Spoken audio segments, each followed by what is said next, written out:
Nanalong muli bilang Pangulo ng Estados Unidos si Donald Trump. Ano ang implikasyon sa Pilipinas, sa politika, defense at security at kalagayan ng mga Pilipino sa Estados Unidos? Pag-usapan po natin yan kasama si Professor Edmund Tayaw. Siya po ay professional lecturer ng San Beda Graduate School of Law, President at CEO ng Political Economic Elemental Researchers and Strategies. Magandang araw, Professor Ed. Magandang araw po. All right. Palagay ko binantayan nyo rin ano ho, yung naging halalan sa Estados Unidos. Ano ang signal nito para sa Pilipinas? Sabi ni Pangulong BBM, okay naman politically. Alam mo, maluko akong tatanungin mo, no? Ang foreign policy natin, dapat talaga simulan na nating isipin kung paano hindi na tayo masyadong sasandal sa isang napakalakas na bansa, no? Yan ang naging narrative natin, eh. Mhm. Kung tututukan natin ang relasyon natin sa Estados Unidos, hindi naman ito nagbabago regardless kung Democrat o Republican ang Pangulo. Para Mhm. sa kaalaman ng karamihan, madalas at ito'y hindi din naman nasusunod ng tuwiran, ano? Kapag ka Democrat ang sabi nila, mas imperialistic ang tendency ng Amerika, no? Mas nangingialam at mas aktibo. Sabihin na lang natin na mas aktibo Oh, sa international affairs. Pag Republican, dahil yun na nga, sila ay conservative, ang tendency nila is to paano ba mag-withdraw back to themselves, and yun yung pinaka-reference nila. mhm. Samantala, kung tututukan naman natin si Donald Trump, hindi naman po pwedeng sasabihin na hindi talaga siya mangingialam, kasi nung unang pagkapangulo niya ay nagbitaw siya ng mga maanghang na salita laban sa China, no? Correct. Mhm. Siguro ang pagkakaiba lang na po pwede nating tingnan dito ay yung paraan ng pakikitungo o pakikipag-cooperate, no, ng Estados Unidos sa bansang Pilipinas. Hindi natin po pwedeng, actually regardless kung sinong presidente, no, sa totoo lang, magaling lang siguro o mas marami lang salita ang isang Democratic president na talagang sinasabi na, oh, kakampi namin kayo, Mhm. nandyan kami sa inyo kapag ganito ang nangyari. Pero kahit saan natin tignan, doon man sa tratado o sa agreement natin sa kanila o doon sa kanilang track record, sa kanilang pakikitungo, no, ng mga nakaraang sa kasaysayan ng ating relasyon, eh talagang ang lumalabas dito, kung hindi directly affected ang Amerika, eh hindi naman talaga yan papasok, no, sa sigalot ng ibang bansa. So yun siguro yung po pwedeng mabago dito sa bagong pagkapangulo uli, no, Mhm. ni Donald Trump. Pero yung relasyon ng Estados Unidos at ng bansang Pilipinas, sa palagay ko hindi magbabago yan. Gayunpaman, kahit na sa mga pagkakataon na tayo natatanong kung paano natin ito i-address for purposes of was this informing everyone. I was somewhat able to contribute, no, to the reconfiguration of our maritime West Philippines. affairs, no, Mhm. itong pagkapasa ng mga bagong batas at yung Mhm. organize ng interagency mechanism. Mhm. Nakapag-contribute tayo dito, at sa totoo lang, nung umpisa pa lang sinasabi ko na dapat independyente, at kung lalabas man tayo ng bansang Pilipinas, palakasin natin yung ASEAN. And Okay. in fact, nandun ang direksyon niyan, ano? Nung naging share ang Indonesia at Mhm. magiging share ang Malaysia next year, sa tingin ko, no, masusundan itong ganitong Okay. direction. Alright. Ngayon, Prof. Ed, ang problema, meron kayong opinion piece last year, ano? Sabi ninyo, we cannot afford to be an enemy of China. But also, the US cannot afford to be an enemy of China. Although, may Aha. mga tariffs na i-impose daw, sabi ni Trump, sa lahat ng mga China goods, ano?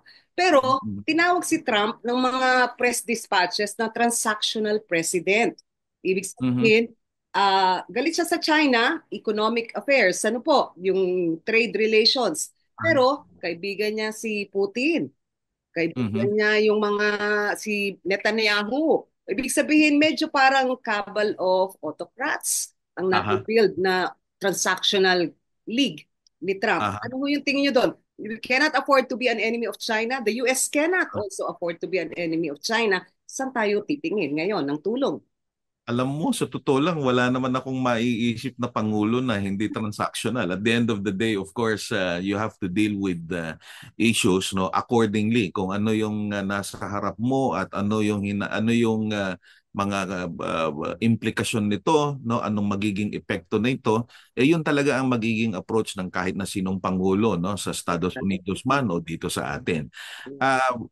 Sa totoo lang, hindi ko inaasahan mananalo si Trump kasi I was really looking at how the quote-unquote the establishment is going to act on his re-election bid. Kasi nung unang nanalo si Pangulong Trump, maraming lumabas at ito'y hindi haka-haka lamang. Ito'y napatunayan na talagang may pangingialam na nangyari no sa labas ng Estados Unidos, lalo na ng Russia.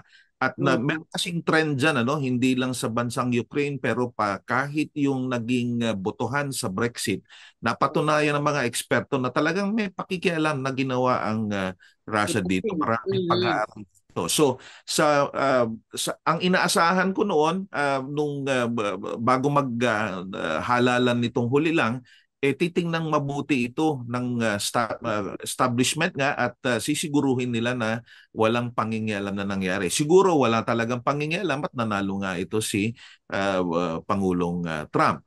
Transactional in the sense that, of course, as much as possible, ipapakita ng kahit na sinong Pangulo na kung saan mas may mapapakinabangan, doon papasok ang Estados Unidos. Wala namang bago diyan, no? At Mhm. siguro kung may kaunting adjustment na gagawin ng bansang China sa pakikitungo nito sa Estados Unidos, baka sakali na mas gumanda ang relasyon nito, no. Okay. Ang binabago lang naman ni Pangulong Trump, no, kung babasihan natin yung nauna niyang pagkapangulo, binabawasan niya yung paggasto ng Mhm. Amerika sa labas ng teritoryo nito at kaya nga ang sinasabi niya mas bibigyan niya ng pansin yung Amerika mismo, lalo na yung mga nagtatrabaho ng mga Amerikano, no, hindi niya Correct. ilalabas ang tawag dito employment, so to speak, employment opportunity. So kung magkakaroon ng negosasyon at makikita ng Pangulong Trump na meron siyang pakikinabangan, sa palagay ko mababago naman itong mga ganitong Alright. Okay. statements. Oo. Pero dito sa Pilipinas, siguro ang problema natin is medyo A-okay ang reading ng ating mga senior government officials, ano? Kay Pangulong BBM, okay daw, politically will remain friends as forever. Si Mm. Defense Secretary Gibo, okay daw, walang problem. Sa trade relations at economic relations, sabi ni Secretary Recto, okay daw. Pero sa totoo lang, okay pa ho ba mangyayari? Kasi may nasambit si Trump na yung mga bansa na gusto ng proteksyon ng Estados Unidos, tulad ng Japan at South Korea, dapat magbayad sa US kesa parang humingi ng tulong na Mm. utang at grants. Ang naturang statement ni Pangulong Trump, no, sa pagkakaintindi ko, ito ay directed towards countries that in fact can afford, no. Kaya Mm. kung hindi ako nagkakamali, hindi lang Japan at South Korea, pati ang Australia dito, no. In Mm. fact, makikita mo sa diplomatic what's this initiatives, no, dito sa West Philippine Sea. Pumasok na ang South Korea, in fact even ang India, no, sa pakikipag-usap sa mga interesadong partido dito, no. Hindi lang sa bansang Pilipinas, kung hindi kahit sa Malaysia, sa Vietnam, no, at iba pang bansa, no, Mhm. na merong interest dito. Pero ang Pilipinas kasi katulad nung nabanggit ko kanina, hindi naman nababago ang relasyon nito sa Estados Unidos, no? Ganun at ganun pa din. Ang nababago palagi dito yung pamamaraan, ano? Halimbawa, katulad ng involvement ng USAID, napansin natin na medyo supposedly nabawasan, no? Ang ayuda o ang pagtulong ng Estados Unidos sa atin nung unang pagkapangulo ni Trump. Pero ito naman ay nabigyan din ng ibang siguro kapalit, ano? At ito yung pagtulong naman sa pakikitungo ng Pilipinas sa ibang bansa. Kasi alam mo, at the end of the day, hindi pwedeng basta pabayaan ang Pilipinas. At ito yung palagi kong sinasabi, no? Ever since, pagbabalikan natin ng kasaysayan, hindi nga tayo sinakop ng bansang China nung kasagsagan ng kanilang pagiging malakas na bansa sa buong rehiyon, no? Of course, historically we've been paying respects to them, no, but not in the form of tributes or what. More in terms of just recognizing, no, the presence of a big country like China. Hindi katulad dito nung ibang mga katabing bansa. Ganun pa man, no, dahil nga sa pwesto ng Pilipinas ang security kasi hindi mo lang titignan sa dami ng baril, Malu, actually, no, titingnan mo doon sa lugar at yung mga interest na nakapalibot dito. At kung tatanungin mo, sa palagay ko, sa pagkakaintindi ko, ang bansang China talagang napaka-interesado dyan sa ating lugar na yan, hindi dahil sa, sabi nila, maraming oil. Hindi kailangan ng China yung oil na yan, no? Sa laki ng ekonomiya nila, hindi nila kailangan yan. Pero yung Pacific kasi, pag titingnan mo, pag lumabas ka dito sa eastern side, no, kung hindi ako nagkakamali, no, dito mo makikita hanggang Marshall Islands, Hawaii, American controlled na yan. Historically, talagang doon vulnerable ang bansang China, kaya kailangan niya ng buffer. Kaya yung rason kung bakit napakalaki niyan. Ang Estados Unidos naman, hindi pwedeng pabayaan yan kasi major sea lane yan, Correct. no? Diyan dumadaan lahat ng trade. So, yun ang rason kung bakit napaka-importante ng lugar na yan. Hanggang doon sa gitna ng South Korea at Japan. Talagang tinitingnan yan ng napakaraming bansa, no? Kasi iba-iba yung pagtingin na significance, no, ng mga bansa dito sa lugar na ito. Alright, ibig sabihin, access point o corridor tayo, ano? Para Yes, dito sa that's mga right. lugar na ito napakalaga. Ngayon, the issues are getting personal. Ang sabi ni Trump, at dahil ito ay lumabas sa botohan, ano po, immigration is a very important issue. Ngayon, Senate President Chis Escudero po ay nagbabala na baka naman matrobol. Meron daw tayong 4.1 to 4.6 million na Filipino na nasa Estados Unidos, pero ang walang malinaw na papel o hindi legal ang status baka abot sa 350,000. Sabi ni Trump, magkakaroon ng mass deportation. Ano po yung silip nyo doon? Magiging problemado ba tayo talaga dahil baka ma-deport ang ating mga kababayang walang papeles na ayos? Again, ang reference lang natin dito is nung unang naging pangulo si Trump, ano? At wala akong natatandaan, no, na pangyayari, no. 4 na taon din 'yon na naging pangulo siya, na wala akong natatandaan na pangyayari na kumbaga en masse, no, na napakaraming Pilipino na palayas ng Estados Unidos. Ang nangyari, huminto, no, it was put to a standstill yung pag-approve ng immigrant status ng mga iba't ibang lahi, hindi lang ng Pilipinas. Ang nainit si Trump actually doon sa border ng Mexico kasi talagang kasi land, ano yan, land area yung boundary nila, no, so napakadali mag-cross.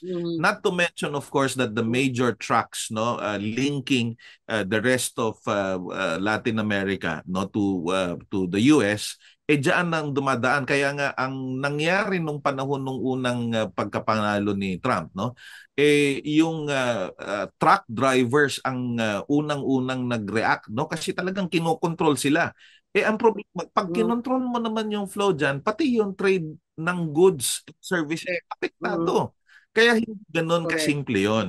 So, sa akin, Mhm. uulitin natin, um, masyado kasing masyado kasing tingin natin parang extension tayo ng Amerika hindi natin nakikita na dapat magkaroon tayo ng mas independent stance talaga, no, na siguro mas secure natin yung mga kapwa nating Pilipino doon, not in terms of what reacting negatively to these statements, but making sure that their stay there is not only legal but also protected. Yun pwede All right. nating magagawa diyan. Okay. Pero naging mas dramatic tong issue na to para sa mga Amerikano kasi yung waves and waves of migrants na walang papeles at inilalagay pa sa mga hotel daw na mas ayos kaysa dun sa mga homeless nilang mga Amerikano mismo. Pero yung pati yung mga sinasabi ni Trump na kumakain daw ng mga aso pusa na ninanakaw. Pero hindi lang ho mga galing sa mga Latino Pilipino community, yan. African communities at saka so far, hindi pa niya pinupuntirya yung Asian Americans. Pero bukang mas malaki ho yung pangamba na baka masyadong marami ng illegal migrants na pumasok sa Estados Unidos under Biden. Marami talaga, no? In fact, yan ang isang rason, no, sabi ng mga analyst kung bakit natalo si Biden kasi masyadong kumbaga Marit. mabait, no? Sa mga Mm. pumapasok. Pero kasi uh, ba katulad nung nangyari nung pangulo kasi nung unang naging pangulo si Trump, uh, uh, hindi ko alam kung ang tamang term ay binawasan o tinigil niya yung special status ng South Korea. Nandun yan sa ang tawag dito parang hindi memoir, no. Mm. May libro na isinulat tungkol kay Trump na talagang binabalik-balikan ni Trump yung kumbaga pinag-initan niya yung relasyon ng South Korea at Amerika na ang lumalabas parang ang nakikinabang lang ay ang South Korea. Pero kaya din hindi basta-basta napi, na, they had to prepare a paper that President Trump has to sign, no, to reconfigure the relations with South Korea. Pero talagang siguro talagang pinagtagal ng mga tao na dapat mag-prepare nitong papel na to. Unang-una, ayaw nilang baguhin ng Pangulong Trump yung relasyon sa South Korea. Pangalawa, may komplikasyon. At dito papasok yung kailangan nating maintindihan na hindi ganun kadali, no? Kahit na isa Mm. pang napaka powerful na pangulo katulad ni Trump, hindi po pwedeng basta-basta sasabihin niya, "Oh, alis kayo dito." Bakit ka? Mm. Unang-una, bakit ba dumami ang mga migrants? Kasi nga napakagulo doon sa mga iba't ibang areas. Mhm. Mhm. Dahil nga nag-withdraw ang Amerika, hindi na katulad nung araw na kapag may gulo, may boots on the ground kagad ang Amerika. Ngayon, hindi na ganoon ang kanilang pulisiya. No? Talagang air cover lang at susuportahan. Katulad sa Ukraine, for example, napakalaking bagay yan sa kanila kung tutusin. But they never really got themselves involved. No? Ever since Afghanistan and Vietnam, na iba na yung polisiya nila, hindi na sila pumapasok diyan, no, lalong-lalo na doon sa nangyari sa Iraq, no, parang nakuryente sila doon. Pero hindi ang dapat maintindihan, no, hindi lang ni Pangulong Trump kung hindi yung mga nakapalibot sa kanya na siguradong tutulong sa kanya sa paggawa ng mga pulisiya at programa, na kaya nga dumadami itong mga migrants kasi nga hindi nga napupulis itong gulong ito. Kaya Yung US. hindi hindi ganun kadali, no, para sasabihin natin, oh, bukas bawal na kayo, o alis na kayo. Hindi ganun kadali yan. Maraming epekto yan, no, not to mention of course employment of these Correct. migrants, no, to blue collar jobs that normally are not what's this of the interest, no, to Americans, no. Oo. Alright. Okay. Ngayon, si Asia po ay parang nagiging or magiging mas matindi pang theater of conflict. Ano po? Nandito yung Ukraine na may problema sa Russia. Of course, yung Gaza Strip, malapit-lapit din more or less sa atin ho. At yung North Korea, South Korea tension, and then tayo sa West Philippine Sea at iba pang mga claimant countries versus China. So ano sa tingin ninyo, ano yung outlook for Asia under a Trump 2.0 presidency? Ang dami nagsasabi magkakagera dito sa malapit sa atin, no? Ako hindi ako naniniwala doon eh, no? Hmm? Yung mga binanggit mong lugar diyan sa Gaza, North Korea, South Korea, at patuloy sa Ukraine, Taiwan and China. hindi natin maikakailayan, no? Pero yung China na halimbawa sasakupin yung Taiwan. Kung ginusto ng China yan, matagal na nilang ginawa yan, no? Lalo na nung nabalik ang Hong Kong sa kanila. Pero ang hindi alam ng karamihan at siguro hindi din natatandaan ng iba nating mga eksperto, bago pa naging malapit ang bansang China at ang Amerika, bago pa na-establish ang diplomatic relations ng mainland China at Amerika, ang existing at napakalakas na relasyon ay Taiwan at Amerika, no? Correct. In fact, nabago lamang ito nung panahon ni Nixon, no? Dahil lang galit na galit ito sino ba ito? State Secretary at that time, no? Forgot his name. Na Jewish kasi ang ancestry niya at galit na galit siya sa mga Hapon at sa mga Aleman kasi nga sa nangyari sa mga Hudyo, no? Kaya Kissinger. Kissinger, yes. It was Oh, Henry Henry Kissinger who Kissinger. Mhm. served as the architect. In fact, he was the one who urged President Nixon, no, to reconfigure that. In fact, without even informing, no, ito ay talagang covert operation ng Japan. Nabigla na lamang ang Japan na, uy, bigla-bigla ang kaibigan na nila ay ang mainland China. So having said that, no, and drawing from the long history of very strong and cooperative relationship with Taiwan, talagang the moment na pumasok ang China dyan, talagang maiimbitahan ang Correct. pagpasok ng Estados Unidos. No? At Oh, walang pagkakaiba yan doon sa West Philippine Sea. No? Kasi nga, katulad ng mga rason na nabanggit natin kanina. Ngayon, okay. ang pwedeng mangyari dyan, at iyon ang rason kung bakit kumbaga naging pamoso itong strategiya ng China, no, yung tinatawag na gray zone tactics, kasi alam nila yung limitasyon nila eh. Correct. They cannot go beyond, no, what they're doing now. Siguro mag-e-escalate pa yan, mas lalo silang mangbabangga, water hose, kumbaga maninindak ng maninindak yan, no.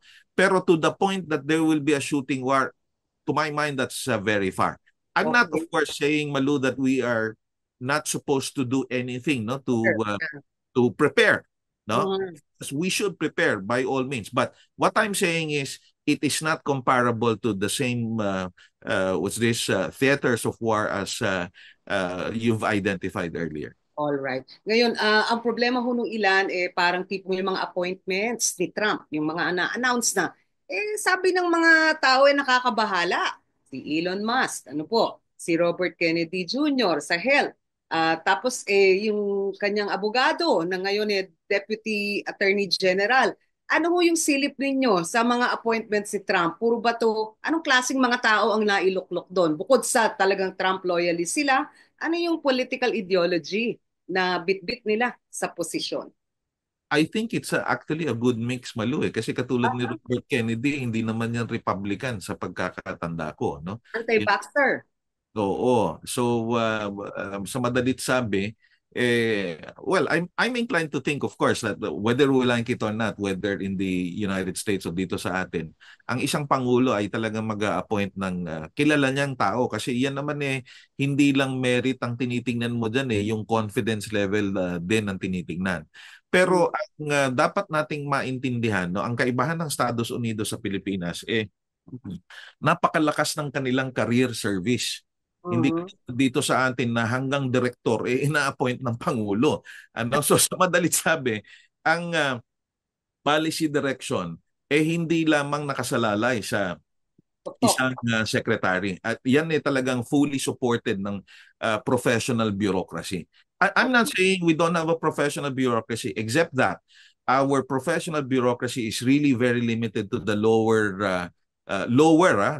middle manager level. So Director sa or madalit sabi, bureau tuwing president. magpapalit ng presidente, talagang major changes ang nangyayari. Sa Estados Mhm. Unidos, hindi ganyan. So I'm really not inclined to think, no. At the end of the day, whether it's going to be significant or not, no? Una, we should really prepare. And when we say prepare, dapat mag-identify tayo ng alternatives kasi hindi naman talaga tama, no? Parang ever since masyado tayong nakadepende sa kanila, no? Okay. At marami namang options na pwedeng gawin, no? Alright. At Okay. pangalawa, ayun na nga, no? We really have to show them that hey, nasa interest ninyo na manatiling malapit sa amin sa Pilipinas. So ang sitwasyon ngayon is, do we need the US more than the US needs us? Ah, it's in international politics, ano yan, quid pro quo yan, no? Mhm. So it's not a matter whether they need us more or we need them more. Of course they need us, but considering our capacity as a state, no, kailangan din natin sila, no? Kaya nga ang crucible dito yung malakas na ASEAN, no? Napakalayo ng ASEAN kumpara sa European Union dahil doon sa consensual formula nito na kailangan itong mabago kasi ang ginagawa ng China lalong-lalo na bilateral lang ang approach nito kasi pwede niyang sindakin eh. So napakaraming ASEAN countries na talagang na talagang literally, no, kung ano yung decision nila, actually decision ng China yon. So Alright. kung mapapalakas yun, lahat ng miyembro ng ASEAN katulad na ng Pilipinas lalakas din at mas lalong makikita yung significance Okay. natin bilang isang bansa, maliit man tayo. Okay. Professor Ed, palagi ninyong tinututukan yung Southeast Asia. In fact, may project kayo, ano po, yung Democratic Local Governance in Southeast Asia. Hmm. Pero in recent years, ang obserbasyon ng mga tao, parang the return of the autocrats ang nangyayari. Or the progenies of the autocrats. Ano po ang nagaganap? Whether it's the Philippines or si Prabowo bumalik sa Indonesia at yung anak ni Jokowi, at Mhm. sa Cambodia, yung anak ni Hun Sen. So parang, where do we go from here? Parang it's the return of the populist autocrats or simply the autocrats in Southeast Asia. And yet, sabi nyo, ASEAN could be Mhm. a deal breaker sa mga problema sa region. Mhm. Consensus palagi. Nobody debates, nobody argues sa ASEAN. So is ASEAN really a promising partner or pivot entity here o talagang give it up for lost? Alam mo, kahit na sabihin natin na yung mga nahalal na mga leader nitong mga bansang ito, kumbaga, ang root nila yung mga autocrat nga na nabanggit mo.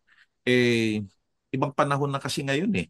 In fact, Okay. makikita natin yung mga bagong leader na kahit na galing pa sa mga dynasties, nakikita natin na iba yung pananaw nila, mas progresibo, no? Hindi Mhm. ko masasabi masyado sa ibang bansa, no? Kasi sa ibang bansa nakita na katulad ng Cambodia, nakita ko sa Cambodia, napakalaking bagay nung sistema nila eh. Hindi naman nakakadesisyon basta-basta ang prime minister doon kasi talagang pagka parliamentary system lalo na't napakahalaga nung ang tawag dito pakikitungo ng at poder ng bawat isang member of parliament. Hindi lang sa Cambodia, makita natin kahit sa Malaysia ganyan ng estilo, no, kasi talagang yung sistema nila napakalaking bagay ng parliament, so hindi ganoon kadali na kumbaga ibalik sa dating autocrat Pero ang Thailand, iba ho yung sitwasyon, ano? yung Military uh, control. More than, actually Actually, yung Thailand, kahit na ilang beses na nilang pinatalsik yung yung mga popular leaders nila, hindi kaya ng military junta na kumbaga masyadong maging ang tawag dito, masyadong diktadurya ang estilo, no? Again, in the case of Thailand, yung political parties kahit na hindi sila nasa poder, malaki pa din ng kanilang puwersa, malaki pa din ng kanilang impluwensya kasi sila yung may control ng iba't ibang industriya, no? At higit sa lahat, napakalaki ng impluwensya ng kanilang monarkiya, ng kanilang hari. Iba kasi yung hari ngayon, no? Hindi kasing popular nung namatay na hari. But Okay. just the same, the monarchy is a very strong institution in Thailand. It's in fact paano ba? It's not a limiting, no, but somehow, no, na dadilute yung tendency ng military na mas na maging na maging mapanupil, no. So iba yung estilo dito sa atin. Halo kasi, Malu, no. May mga anak ng mga yun na nga na patunayan na autocrat, pero iba ang estilo nila. Pero ang problema kasi sa atin, masyadong personal eh. Wala tayong political Politics. system Mm. actually. It's just a political setup. So so much depends simply on the personality. So mahirap i-analyze, no? Mas madaling i-analyze yung mga kapitbahay natin. Ngayon, kapitbahay natin ho ba yung mga anak at mga asawa ng mga political clans? Tila talamak ano po yung pagsali nila ngayon sa halalan sa May 2025. At kung sakali na mahalal yung mga kumakandidato at nagta-top rate ngayon ho, sa mga public opinion polls. Sa Senado, baka magkaroon ng tatlong tulfo, dalawang Estrada Ejercito, ano po? Dalawang Tapos may leader. Dalawang Cayetano, tapos merong Villar pa, tapos parang yung mga return of the comeback, mga returning senators na dati nang nandiyan na rin sa pwesto. So, what are we looking at? Parang the political clans are stronger now. Ganon din ho ang sitwasyon daw sa House of Representatives. And then the capture of the party list groups by the same political clans.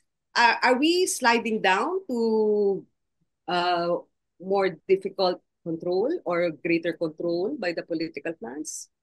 I'm sure, of course, many are aware that I have always participated in any initiative to change the constitution. Hanggat hindi natin binabago yung sistema, no? Regardless kung sino nagpupush niyan, kasi ako ang pilosopiya ko, kahit Credit. kahit na halimbawa napakapangit ng imahe ng pangulo na Mm. nagpupush to, katulad ng panahon ng dating pangulong Gloria Macapagal Arroyo, pinush itong charter change, sinuportahan ko pa din. Kasi yung mga nasa poder na, the fact that they're pushing for it, whether they're just finding a reason or not, it is still, to my mind, an opening to change the system. Hanggat hindi natin binabago yan, talagang doon ang punta natin, Malu, sa totoo lang, no? In Talking fact, about federalism. uh, well, federalism is one of the forms, but hindi lang kasi yung forma titingnan mo, no, yung detalye, no, the political party system and the electoral system. For example, sabi nila dapat two-party system. Hindi mo pwedeng i-legislate yan. Sa Estados Unidos, hindi naman nakalagay doon o dalawang partido lang, no. It's in the electoral system and it's in the party system itself. Medyo hahaba yung diskusyon natin diyan. At the end of the day, we really have to look at the overall setup. Ang nangyari kasi sa atin, alam mo, pag tinignan mo yung Malolos Constitution na ginawa ng mga forefathers natin, kung tutuusin, ito ay hango sa European setup, no? Meron tayong pangulo, pero yung pangulo katulad nung tinatawag na pangulo ng Spanya, no, na presiding officer ng parliament, pero hindi siya presidente katulad ng Amerika. Oh, yeah. Pero nung tayo sinakop ng Amerika, hindi naman tayo makaporma na makagawa ng sarili nating sistema, kaya inadapt natin yung American system. But other than the basic American setup, hindi natin inadapt yung political parties nila, hindi natin inadapt yung federal structure nila. Kaya ganito tayo, no? Masyadong backward. So All right. hanggang hindi natin binabago yan, palagi namang merong kumukontra, no? Lalo, alam mo, yung Omnibus Election Code na lang, Malu, sa 1985 huling-huli yan na binisita, no? At nirepaso ng konti, but in fact it's a 1942, if I'm not mistaken, na piece of legislation. So you can just imagine how old that election Ancient. legislation is. Gumawa tayo ng automated election law at meron tayong party list law, pero hindi natin binago yung Omnibus Election Code. So pag tinignan mo doon, yung provision doon, napakapayak nung definition ng political party na campaign mechanism lang.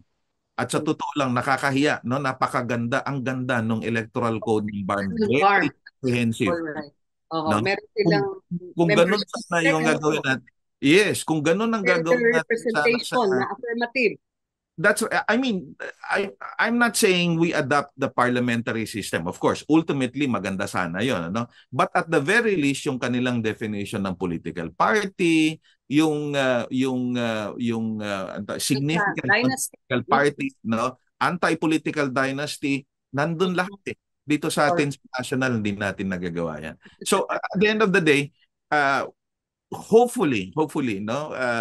Ano na ako, 52 na ako eh. 30 anyos pa lang ako, talagang involved na tayo sa pagpupush niyan. But you can just imagine how years have alright. passed Pero and nothing still baka happened. ho daw mapospo ng eleksyon sa BARM, ano, may panukalang ganon. Although sabi ng Bangsamoro Transitory Congress, eh hindi, dapat ituloy na rin. Hindi maganda kung mapopospone ulit ito, Malu, kasi sa totoo lang, ang dapat na mangyari sa BARM talaga eh kung hangga't maaari, no, pabayaan natin sila na maging autonomous talaga. Lagi nating sinasabi, grabe ang korupsyon, ganito. Saan bang parte ng gobyerno ang walang korupsyon, no? At the end of the day, the point is make them really decide on their own because that's the only way you can institutionalize how things will be in that region. Pasensya na, no? Diretsahan tayo. Kaya nila gustong i-postpone yan kasi para ma-impluensyahan nila yung magiging yung resulta sa magiging halalan na mangyayari. Dapat magkaroon na ng halalan ngayon para makita na ng taong bayan kung paano nila nakikita yung naging performance ng BARM ngayon. Pag in-extend mo yan, ang mangyayari, baka magalit pa yung mga tao lalo sa BARM at lalong hindi maging successful itong initiative na naman ng otonomiya doon sa lugar na ito. At God forbid, mabalik tayo doon sa nangyari dati na medyo magulo. May sinabi kayong gusto nila na i-postpone para makontrol nila yung election. Sino sila? Mga angkan po ba yan? O yung mga taga Maynila na nangingialam sa politika sa BARM palagi? Ay gano'n na nga, wala naman ibang Sino tawag dito. sila? Wala naman tayong pwedeng iturong iba dito eh. Historically, ganyan naman ang nangyayari, Maluna. We've never really wanted them to decide on their own, which at the end of the day, really, they actually deserve it. Just to give you an idea, before, ang alam lang natin na magandang puntahan, no, for a holiday, no, pagdating sa beach, Boracay. Alam mo, pag nakarating ka ng Tawi-Tawi, pag nakarating ka ng Sulu, no? Correct. Mm. Makikita mo na wala palang kwenta yung Boracay kumpara dito sa mga lugar na to. At kami na pupunta dito sa mga lugar na to. At nakilala na natin yung mga pagkain na masasarap doon and so on. No? To my mind, it gives you the idea that, hey, ibang-iba yung sitwasyon ngayon sa BARM kumpara nung bago magkaroon ng BARM. So doon Correct. pa lang, no, makikita na natin na merong progreso na nangyari. Kung Mm. saan makikita ng karamihan sa atin ito na kahit ganong kaliit na progreso, paano pa kaya kung pababayaan natin silang yumabong ng kanila? Alright. Professor Ed, sa panghuli, dapat bang mangamba ang mga Pilipino? Sabi nila baka bumaba ang mga remittances galing sa mga Pilipino sa Amerika. Sabi nila baka may mass deportation. Sabi naman ng gobyerno natin, okay lang, magiging mayabong pa rin ang relasyon natin. Political, defense and security, trade relations with the US. Anong to do dapat dito? Ano yung dapat bantayan ng mga taong bayan? Katulad din yan nung napag-usapan natin kanina, I really don't think that's going to happen overnight. And unang-una, I don't think it's going to affect much of our countrymen. Kasi alam mo, sa pagkakaalam ko sa mga Pilipino nagtatrabaho, lalong-lalo na sa Estados Unidos, hindi yan mayorya blue collar jobs. Maraming mga professionals diyan. At hindi ganoon kadaling tanggalin, lalong-lalo na kung technical ang trabaho mo, hindi ganun kadaling tanggalin. Pangalawa, kung halimbawa man sila pauuwiin en masse, no? maraming po pwedeng puntahan ang mga Pilipino. Tingnan na lang natin yung mga nurses, no? Dati-dati napakahirap pumasok sa Japan, no? Pagdating sa mga nurses. Ngayon, dumadami lalo ang pangangailangan nila ng mga nurses natin. At dumadami din yung mga bansa na nangangailangan ng mga at naghihikayat ng mga Pilipino na magtatrabaho sa kanila. Again, at the end of the day, it's a question really of looking for options. Sana magkaroon tayo ng pag-iisip sa gobyerno na i-anticipate na natin na unti-unti kailangan naman talagang mabawasan ang mga Pilipinong nagtatrabaho abroad. Kasi maraming implikasyon dito. Nagkakaroon tayo ng brain drain, and at the same time, no, yung epekto nito sa social fabric ng Philippine society is simply remarkable, no, to say the least. So again, that will be subject to another uh, extensive discussion. So sana makita natin lahat ng implikasyon nito. All right. So sabi nga ng mga migrant workers, dapat ang pagtatrabaho abroad choice, hindi necessity. Pero That's right. tila hindi doon patungo yung direksyon ng gobyerno natin dahil ang laki ng tulong ng mga remittances ng ating mga OFWs. Ano po? Very Sa true. ating PNP. Kaya alam mo, ang nag-suffer, no, ng pagtutok natin sa kumbaga ang ine-export na natin hindi na mga produkto, mga Pilipino ang ine-export natin, no.